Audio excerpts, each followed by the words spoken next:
Hello there, this is USA Bruce, and welcome to our new series about map reviews. Today, we'll be starting with Homeland Rocks. But here with me, I have two guests. Let's introduce them. We have, first of all, Hanfield. We have Han here. Hello. I am honored to be on the Cleveland show of Rise of the Reds. And we have Aziz, the second son of Prince Kassad.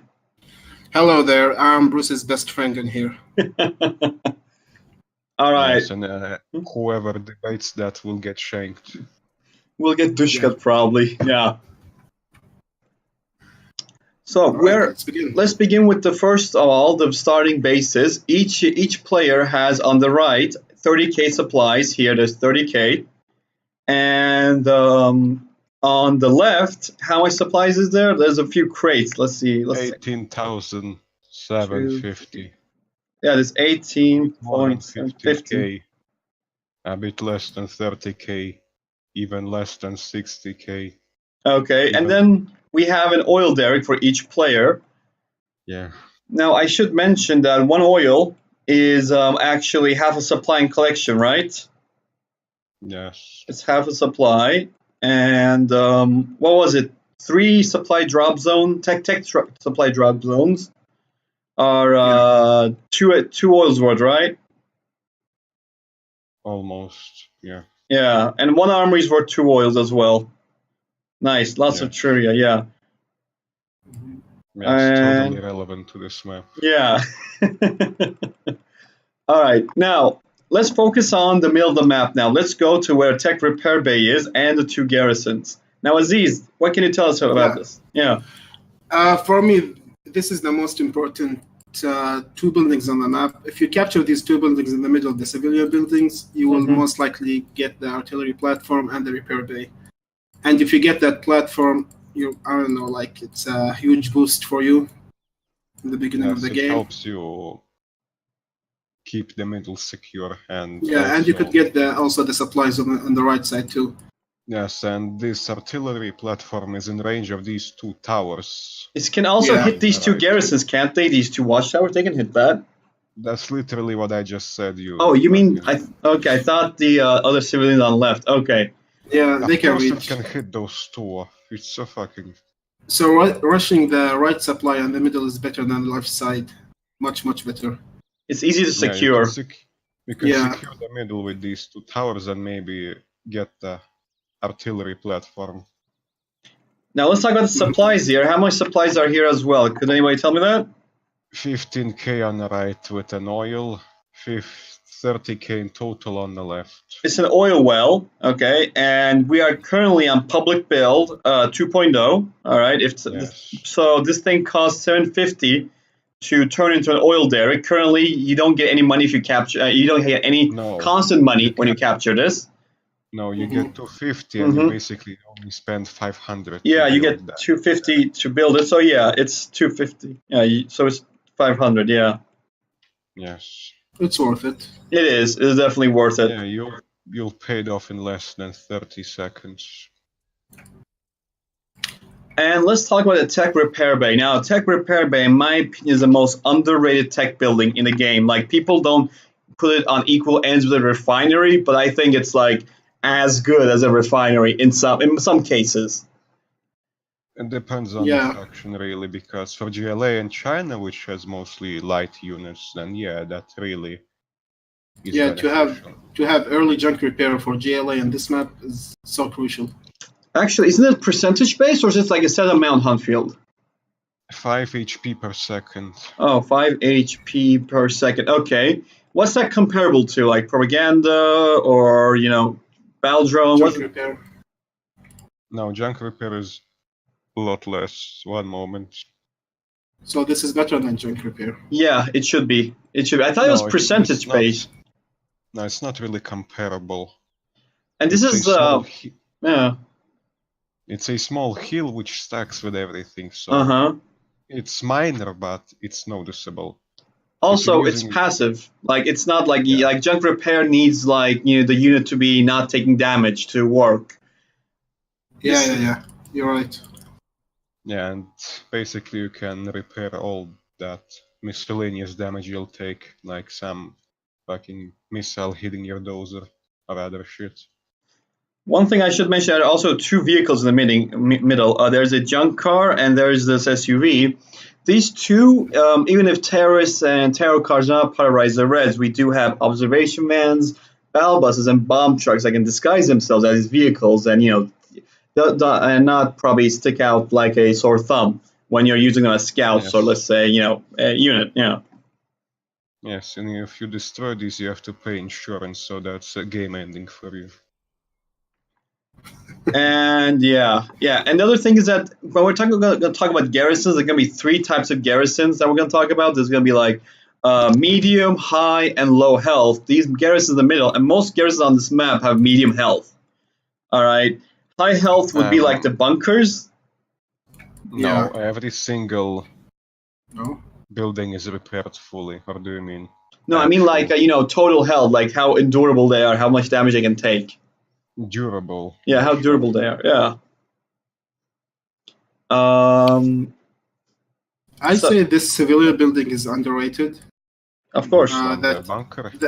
The tower next to the artillery platform, the top one. This position is so important. Like if you take it, you could like secure the right side completely in the beginning of the game. Yeah. And you also could put the Dushka next to it, so that's cool too. Of course. Said by a Dushka King. Okay. By the way, I forgot to mention to our viewers, I actually have my elite Pathfinders around the map. Let's see if you guys can count and see how many there are. Write to me on the comments if you get a number. Aziz and Hanfield can see them all. Yeah. Especially since you... How will they see it if you don't pan across the entire map? Well, I'm going to look around all the map, okay? So they should be able to see all of them. It's more than 2. It's more than 2, yes. It's more than 0. Yeah. Because you dared mention. Okay, so now I'm going to be talking about this area, guys. Okay, can you guys see my beacon? Yeah. Yeah. This is the choke point. This is the very important point. This is my favorite area on the map. Yes. Isn't the right area just your favorite area of the map? No. I mean, when you secure the right area and all your army is there, what you could do in here is make a demo trap farm. You got demo traps as GLA, of course. Yeah. Or you could use termites if you have time as USA, I guess. And as ECA, of course, you can just put mines in here with one mine layer. Now, one thing I want to mention is that this map has technically 4 lanes. Like there's the middle area with the garrisons, the left of the artillery cannon, then the right side of the artillery cannon, like over where the oil well is. There's this middle gap that we just spoke about, and there's this left area with the supplies.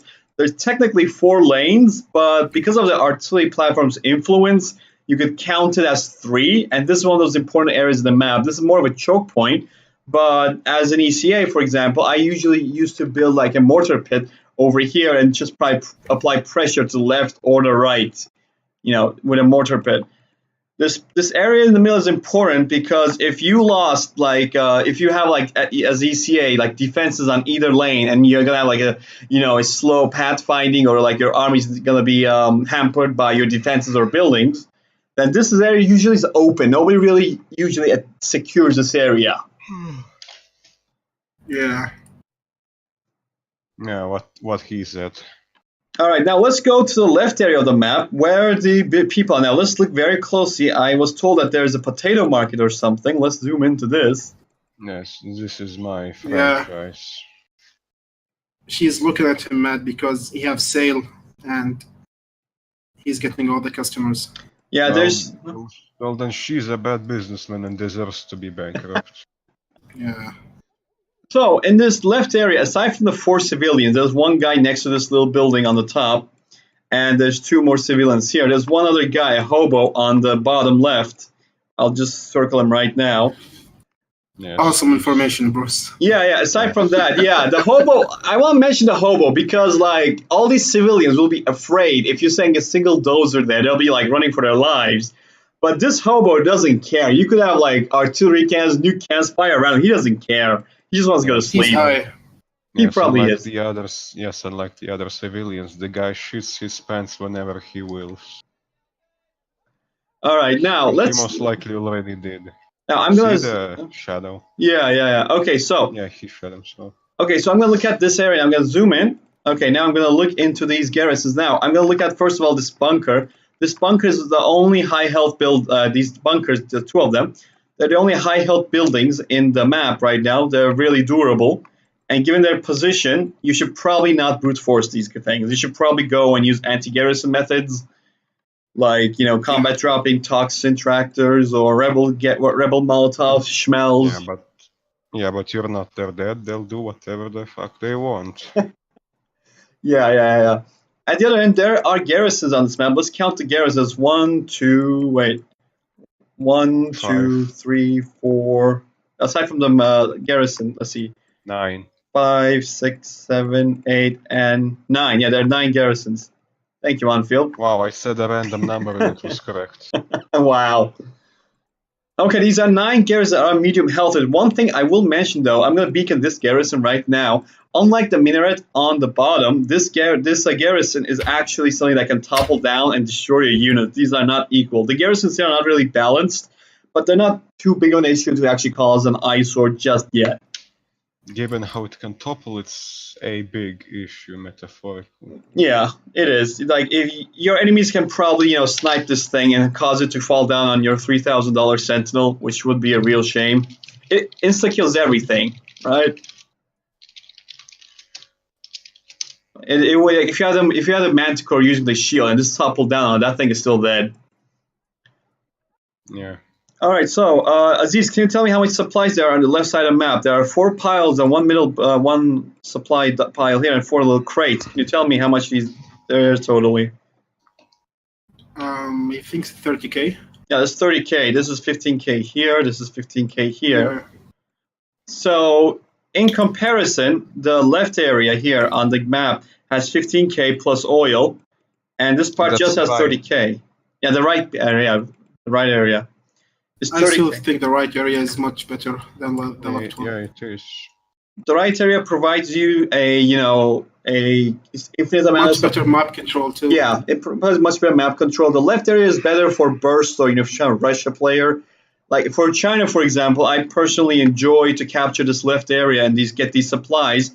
Now, unless you're playing USA, you can actually use these crates and collect individually. So you can have like 3 supply centers, like one here. One here, like one here and one here, for example.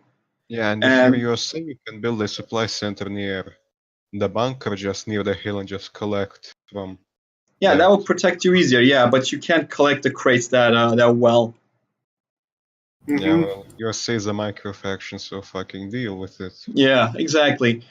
But you can definitely burn through these supplies faster and try to, overwhelm the enemy and try to get rid of the advantage they have. Because if you have the left side, then most of the time that right side is his. If it's not, then you already won anyways. Yeah, you should also mention these giant passageways behind each player. Yeah, I will go into that right now. Now, this is one of those things that we can also see in a map called Territory, which will be a future thing we will be visiting. But there are 2 entrances to each base from the back flanks. These are one of those relics from 0 Hour that Riser has not changed yet. I'm not sure if they should be, but I can see the argument for both sides. These passageways are quite wide, and you can easily fit in hide in a worker, or you can hide a single unit, like let's say a quad cannon, and just like go over the cliffs and probably harass the enemy's collection from here. Yeah.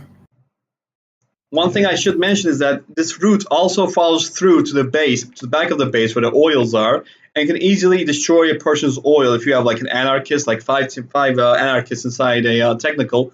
And I think this will also be out of the range of the ECH Cheetah helicopter, right? No. It won't? Either way, destroying this oil is a big deal. Also, ECS guard tower can shoot over hills, so... That is a bit dangerous. Yeah. All right, I think that covers it for this map. All right, is there anything else we missed? Oh yeah, there are 2 areas of water, 3 areas technically, but these are most irrelevant in the game unless you want to put a Mishka in there. And even if you put a Mishka inside these, watery areas, most weapons will be targeted. This is just to mess up your pathfinding. Yeah, it's to create a choke point near the garrisons. All right. And the thing on the right is to prevent flanking the towers too hard. Well, I'll probably be, if me and Dia were going to this map, we'll probably be making this watery area just like a single river or puddle rather than these like different holes kind of thing. Probably do some like little tweaks and edits, but this is overall a good map. So how would we rate this map, guys? Give it like a score. 9 out of 10. I would probably say 9 or 8 out of 10, yeah. It's an excellent map. Okay, Aziz said it's a 9 out of 10. All right. Hanfield sleeping. Wait for him. Yeah. 12 out of 10. Fucking amazing. I will sacrifice my newborn for this map. Okay, Hanfield. Okay, newborn worthy. All right. Well, yes. I think that's it. And Players tested, sacrifice approved. Sacrifice approved. Yeah, this is the map. It's pretty common, pretty popular map, but we should go into a review. So yeah. Oh, and I forgot to mention, the left area specifically is bad for GLA, not GLA, for ECA because of the bad anti-air weapons it has. So usually you'll see ECA players. Yeah. Bad? Well, it's currently slower, okay? It's slower. It got recently buffed, but it's slower now. Like, you can't get it as fast as other factions. Yeah, but they outrange everything, like most garrison units are outranged by the Panzerfaust. Well, it's generally healthier if you're playing like a USA or an ECA to get the right, and for Russia or China, it's better to get the left area, generally speaking. GLA can do whatever it wants, though. It can adjust to any scenario here. Yeah. Okay, then, that's all we have for you today. I hope to see you guys on the next map review, and I will be adding a link to the thumbnail picture because it looks like a nice nice wallpaper. Maybe you guys might enjoy it, and I will hope to see you guys next time. Goodbye.